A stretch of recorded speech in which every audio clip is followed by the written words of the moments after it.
Well, I'm really pleased to say now that I'm joined by Clare Hadden, who runs and started Your Greyhound History Facebook page, which has become a bit of a phenomenon in the sport in recent times, it has to be said. Thank you for joining me, Clare. It's such an interesting subject. And I guess congratulations, the success of it has been unbelievable. Just start by telling people who are watching this a little bit about yourself and what the Facebook page is all about.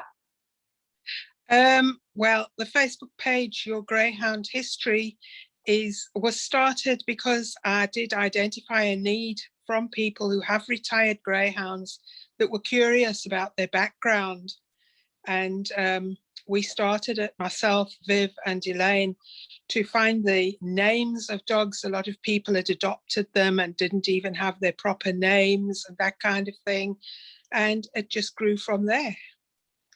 And it actually all started with one very prolific sire in particular, didn't it?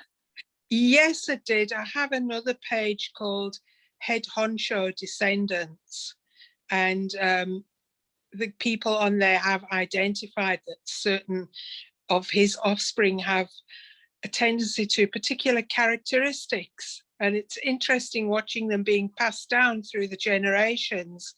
And this led to people wanting to find out about other strains that aren't necessarily the Honcho hounds. And so from there, the Greyhounds History page came about.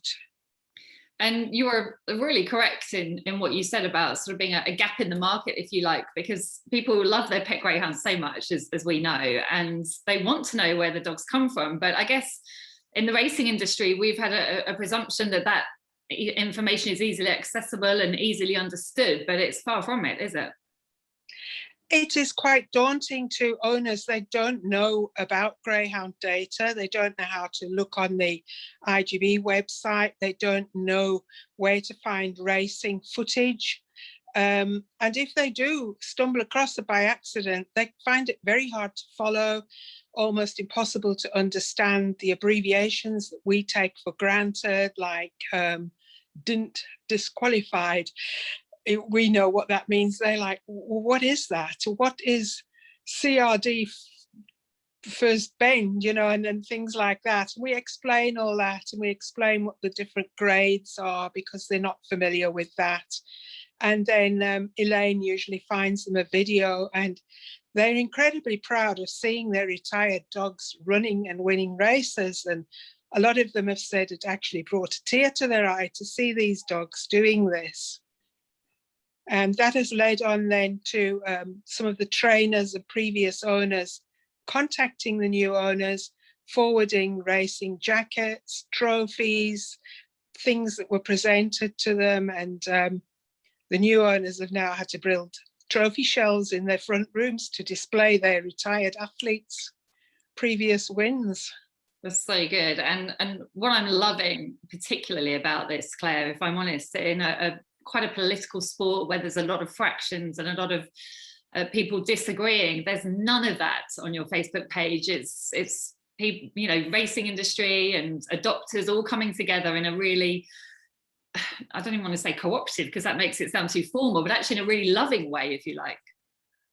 Well, all of the racing people that I know of, they send the dogs for rehoming and they never hear what's happened to them afterwards. And they spend years wondering what happened to that dog. The kennel hands become incredibly attached to the dogs that they care for every day. They actually cry when these dogs go for rehoming. And so they love coming on the page and seeing, oh, there's so-and-so that we used to have. And they love being in contact with the new owners.